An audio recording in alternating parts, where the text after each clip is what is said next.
It starts with a phone, not a gun, not a brick of cocaine, not a threat, just a cheap prepaid phone and one simple job. You are 12 years old, a man from your neighborhood, someone you've seen your whole life, someone your parents nod to at the market. He crouches down to your level and speaks quietly. You see police, soldiers, or strangers you don't recognize. You call this number. Then he stands up and puts 500 pesos in your hand. That is more money than your father makes in 2 days. You look at the cash, you look at the man, and you say yes. That is how it starts. Not with a dramatic choice, not with a moment of desperation. With 500 pesos and a phone on a Tuesday afternoon. Welcome to the bottom of the cartel. Rank 1, the Falcon. Your official title, though nobody calls it that, is Halcón. It means falcon, the eyes in the sky. Except you're not in the sky. You're on a street corner in a small town in Sinaloa, Mexico, wearing ordinary clothes, looking like an ordinary kid. Because you are an ordinary kid. That is the entire point. Your job is to watch. That's it.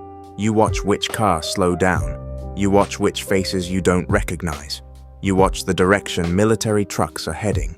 When something looks wrong, you call the number. When nothing looks wrong, you keep watching. You tell yourself you're not really a criminal. You're just watching a street. You earn roughly $10 a day. In a town where entire families survive on less than that, it feels extraordinary. You bring money home. Your mother doesn't ask where it came from. Maybe she suspects. Maybe she has already decided she would rather not know. Here's what the cartel understands that most businesses don't. They don't need to recruit you with a speech or a promise. You were born in a place the cartel already controls. Every street corner, every market, every local police officer. They are already inside the system. Joining the cartel isn't a dramatic decision, it's gravity. You just fall in. You do this for a year, then 2, you get older, you get trusted, and one day the man who gave you the phone says the 5 words that change everything. We have something else for you.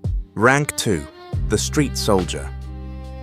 You are 15, you carry a gun now. It is heavier than you expected, and not in the way you imagined. The weight isn't just in your hand, it lives in your chest. Every morning when you put it on, something inside you gets a little heavier too. You're not sure when it started. You just notice one day that it never really goes away. Your job is to protect the plaza, not a shopping center. A plaza is territory, a neighborhood, a town, a border crossing. A piece of geography the cartel owns and taxes and guards the way a medieval king guards his land. You are one of the walls around that kingdom. You stand with other young men your age. Some are older. Nobody uses real names. Everybody has a nickname. El Lobo, El Flaco, El Tigre. Nicknames are safer. You cannot give away what you do not know. The cartel has thought of everything, and the cartel has rules, more than you expected. No stealing from civilians, no using the product, no business conversations on the phone, no telling your family what you actually do.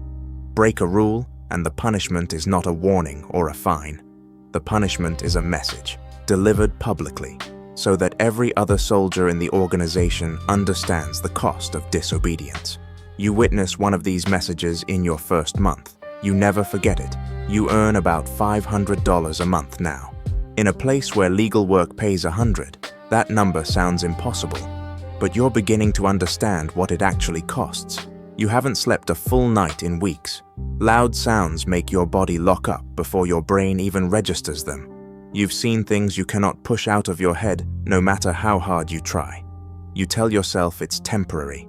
You tell yourself that every single day. Rank 3. The Sicario. Not everyone reaches this rank. You have to be chosen, or unlucky. At this level, it is genuinely hard to tell the difference. A Sicario is a hitman. The word is ancient. It comes from Roman assassins who carried small daggers called Sicario. The modern version carries considerably more. You are not just protection now. You are the reason people fear the territory in the first place. There is training. Former military men run it. You learn how to handle weapons in close quarters, how to follow a vehicle without the driver suspecting anything, how to move through a space and leave no trace afterward. The instructors are precise and utterly merciless. One recruit in your group panics during a weapons drill and fumbles badly. The instructor looks at him for a long moment. Then he explains quietly that a man who panics in a real confrontation gets everyone around him killed. He makes the lesson permanent. The rest of you learn faster after that. Your first real mission arrives on an ordinary Tuesday. It almost always seems to be ordinary days when extraordinary things happen. You are told there is a man who stole from the organization. You are told where he will be. You are told what you need to do. You do it.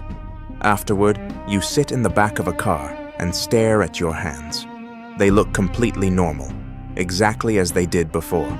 That is the thing that disturbs you most, that nothing on the outside has changed, while everything on the inside already has. The pay is several $1,000s a month now, sometimes more per job. You can afford a good apartment, new clothes, a truck, but you learn very quickly, visible wealth is a death sentence. Rival cartels notice men who spend freely. The government notices. Even your own bosses get suspicious of soldiers who live too large. So you have money and nowhere real to spend it.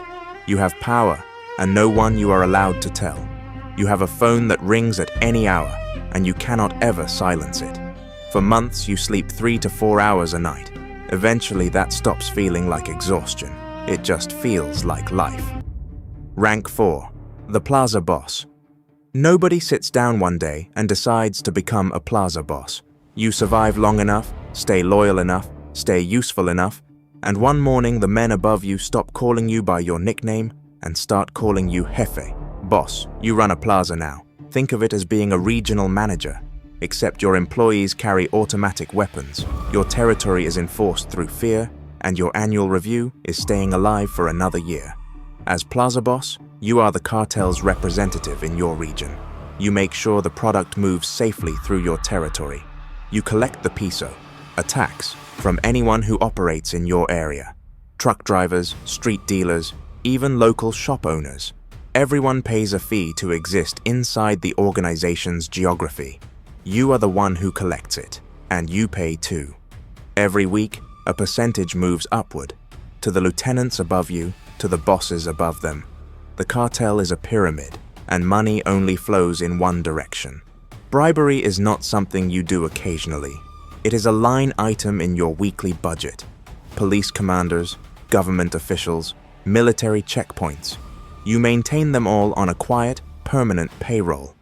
One Plaza Boss, who was later convicted in a US federal court, had approximately 500 armed men at his disposal and was paying bribes to law enforcement across an entire region, week after week, month after month, for years. You monitor everything. Surveillance cameras at key intersections, lookouts at military checkpoints, wiretaps on local law enforcement communication lines. You know about operations against you before they happen. Most of the time. Most of the time is not the same as all of the time. That distinction keeps you awake at night. You have real money now, but you cannot go to a restaurant without 2 armed men at the entrance. You cannot visit your mother without checking the route 3 times for ambushes. You have not taken a vacation in 4 years, because the moment you disappear, someone below you starts calculating whether you're coming back. You are 32 years old. You feel 60. Rank 5, the lieutenant. Above the plaza bosses sit the lieutenants, the lugartenientes. You don't run one territory anymore. You oversee many. You are the translation layer between the top of the organization and the streets below, the voice of the bosses downward and the intelligence of the streets upward. You know things that could collapse entire governments. You know which senators are on the payroll, which military commanders look the other way, and how much that costs per month. Which judges have quietly been reminded that their children take the same route to school every day. This information makes you the most powerful person in most rooms. It also makes you the most dangerous person to be around. Men with secrets are always one bad day away from becoming liabilities, and the organization is very efficient at handling liabilities. Your security is total and exhausting. A rotating team of guards around the clock. Rotating safe houses. You never sleep in the same location twice in a row. Rotating vehicles and drivers. Family members of senior cartel figures have described living every single day as though it might be their last, not as poetry, but as an actual daily reality. You earn extraordinary money now.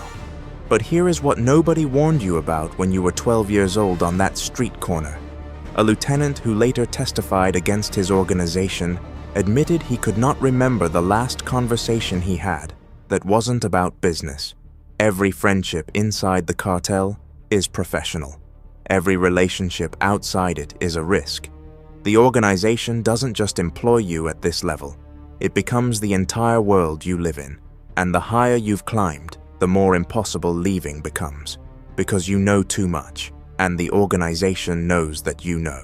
Rank 6, the Capo. At the very top sits the Capo, the drug lord, the name on DEA wanted posters and government reward bulletins and the occasional Forbes magazine list. In Spanish, Capo simply means head, chief, the person the entire pyramid balances on. The Capo oversees everything, every major operation, every alliance built or broken, every territorial war launched or settled, every significant decision in the organization. It flows through this one person, not because the Capo enjoys paperwork, but because information is control, and losing control at the top means losing everything. El Chapo Guzman, the most infamous modern example, built a criminal empire that operated in over 40 countries. His organization smuggled cocaine inside chili pepper cans and fire extinguishers. It constructed air-conditioned tunnels under the United States border, tunnels with rail systems, lighting, and ventilation. At his peak, he was ranked among the 10 wealthiest men in Mexico, with a net worth of approximately $1 billion. He also spent most of his adult life living out of an endless rotation of rural hideouts and mountain ranches, moving constantly, always one informant away from capture. His wife later described the family living every day as though it were their last. Here is the secret that nobody explains when you're 12 years old, on a street corner, with a prepaid phone in your hand. The top of the cartel is not freedom. It is the most elaborate prison ever constructed. No walls, no bars, but no exit either. You control everything, and everything controls you. You cannot trust your lieutenants, because ambitious men rise by replacing the person above them. You cannot trust your allies, because alliances in this business shift like weather, and without warning.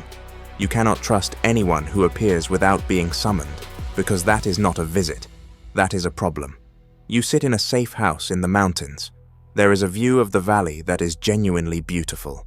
You cannot appreciate it, because enjoying a view means sitting still in one place long enough to be found. Your phones are swept for tracking signals every morning. Your food is tested before it reaches you. You have not shaken the hand of someone you didn't already know for years, because a handshake is an opportunity. You have everything. You own none of it. Not really, not even your own safety. What nobody tells you here is what they leave out, because there is no recruitment speech, no brochure, no honest conversation about what this life actually means at the end. There is no retirement from this organization. Former members, including those who later became government witnesses, have described only two realistic exits: a prison cell or a burial. Members who attempt to walk away quietly discover that the organization has both a long memory and a longer reach. The soldiers at the bottom die young, killed in turf disputes, military raids, or accidents that aren't quite accidents. The men in the middle disappear the moment they become more useful, gone than present. The men at the top spend their careers in sophisticated hiding, and then spend whatever remains of their lives in actual, literal prison. El Chapo Guzman is currently serving life in prison plus 30 years in a maximum security federal facility in the United States. The man who once had private helicopters on standby, who had bribed an entire prison system, who ran a global operation worth billions, he now lives in a cell roughly the size of a parking space. He has described not seeing open sky for so long that he has lost track of the seasons. 6 ranks, the same ending. Just different waiting rooms to get there. You are 12 years old. A man from your neighborhood crouches down and hands you a prepaid phone. He puts 500 pesos in your hand. You look at the cash, you look at the man. This time, you understand exactly what is being offered. Not money, not power, not opportunity. A place in a line that only ever moves in one direction. You hand the phone back. He stares at you. Nobody hands the phone back. You walk home. Your father is there. The house is small. Dinner is simple. The walls are close. None of it feels like enough. But you are still here. Still free. Still yours. And in this business, still here is the only thing that ever actually mattered.